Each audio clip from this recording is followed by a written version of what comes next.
ঈদ মোবারক, ঈদ মোবারক, ঈদ মোবারক।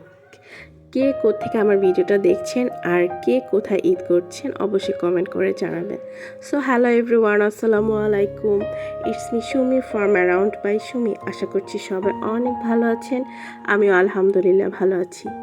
তো ঈদ কেমন কাটলো আপনাদের? এই গরমে কার কেমন অবস্থা অবশ্যই আমাকে জানাবেন। এখনও কি সবাই ঈদ পালন করছেন নাকি আমার মতো সেই রান্না নিয়েই ব্যস্ত আছেন? আমার তো ঈদ বলতেই সেই ঘুরে ফিরে বাসায় রান্না করা।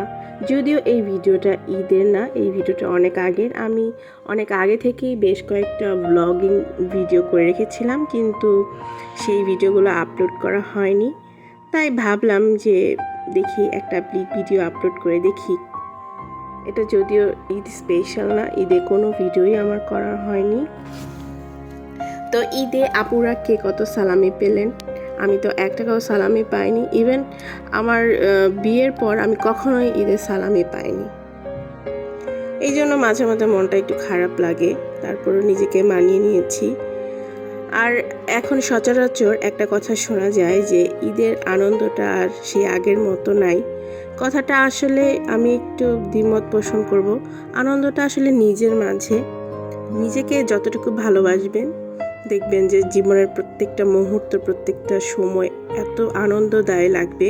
কে আমাকে ভালোবাসলো আর কে আমাকে ভালোবাসলো না, এটা যখন আই ডোন্ট কেয়ার ভাবতে পারবেন, তখনই আপনি আপনার জীবনের সমস্ত আনন্দ সুখ উপভোগ করতে পারবেন।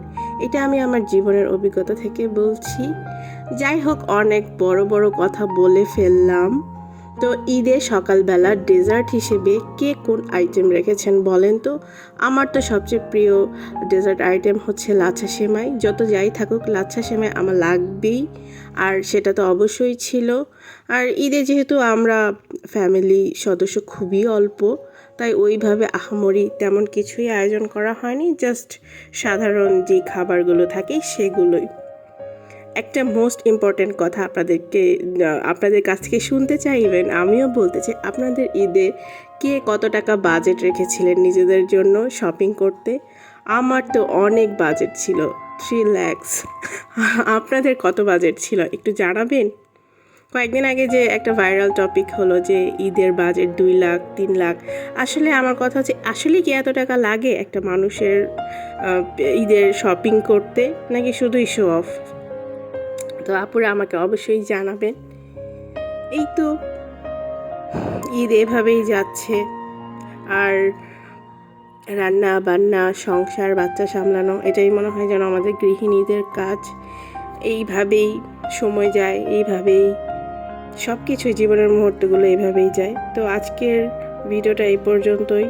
সবাই ভালো থাকবেন, আর আমার ভিডিওটা আপনাদের কেমন লাগলো অবশ্যই জানাবেন। চিড়া ভাজা কার কেমন লাগে আমাকে বলবেন। So thank you.